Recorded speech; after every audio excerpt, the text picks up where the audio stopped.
Hey, what's happening out there, guys? Thank you as always for stopping by the channel. I have a fun video for you all today. We're going to be talking about easily one of the most influential comic book villains ever created, the Joker. 5 different actors have played this character in live action form, and I'm going to break down each of them to tell you who I think did it the best.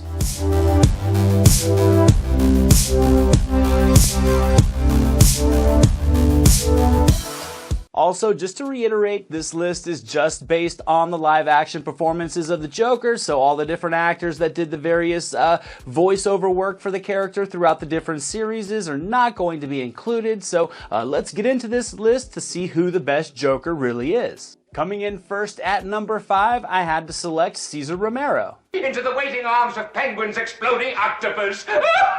Cesar Romero was the Joker on the Batman TV series from 1966 to 68, as well as in the 66 full feature film. This version of the character was a bit before my time. Growing up in the 80s, there were plenty of reruns of the Batman show, and even then, Romero's shtick was just a bit too cheesy for me. I understand it was definitely part of the theme that this series had because it was extremely campy. So for that aspect, I guess you could say the outlandish performances from Romero were fine, but it was nothing that pulled me in much. And even when I was watching the Batman series as a kid, Romero's Joker was the least of my favorite in the villains, but I have to give the guy kudos for refusing to shave his mustache and making them smear makeup all over it, because that is in itself pretty awesome. Next up at number 4, I selected Jared Leto. Are you sweet talking me? Leto, of course, was the Joker in 2016's Suicide Squad. He also popped up in Zack Snyder's Justice League earlier this year, and to be honest, his interpretation of the character just doesn't really work for me at all. It's just me, I think he feels like an animated version of the character a little bit come to life, which should be a good thing, but all the extra sauce that Leto puts onto this performance and his slow, wretched laugh just don't really move the needle for me in terms of just Joker impressions. And as for his appearance, the silver grill and all the tattoos make him look less menacing and more like a villain with Pete Davidson's tattoo mentality. The slicked back hair didn't really pop for me, nor did the long hair from Justice League. Because he honestly looked like a burnt out rocker with the long hair. He looks like a rap rock star from the early aughts with the gelmet, and to me, Leto just doesn't feel as natural in the portrayal, and his villain, I think, would honestly be a bit better with the removal of the Joker nuances and a name change. Now for the next 3, I gotta admit, it was pretty tough. I think each of these guys really brought what was needed for the specific film that they were in, and each of these movies, I would say, really does just come down to preference and your type of Joker that you like. So for me, coming in at number 3, I had Joaquin Phoenix. One small thing. Yeah. When you bring me out, can you introduce me as Joker?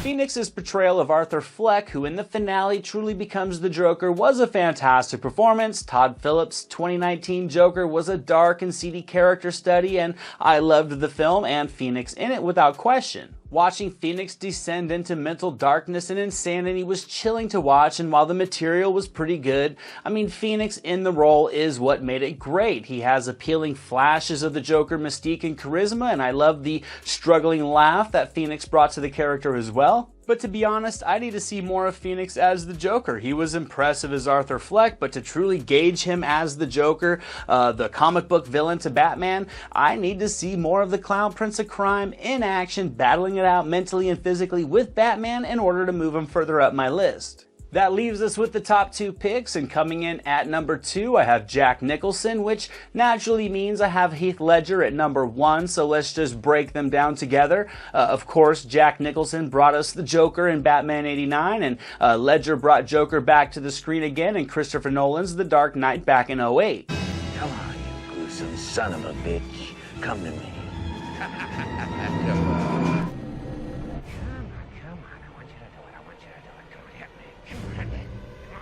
I certainly think these guys delivered great outings in the role. I think each of them brought just the right tone and eccentrical vibe that was needed for the films that they were in.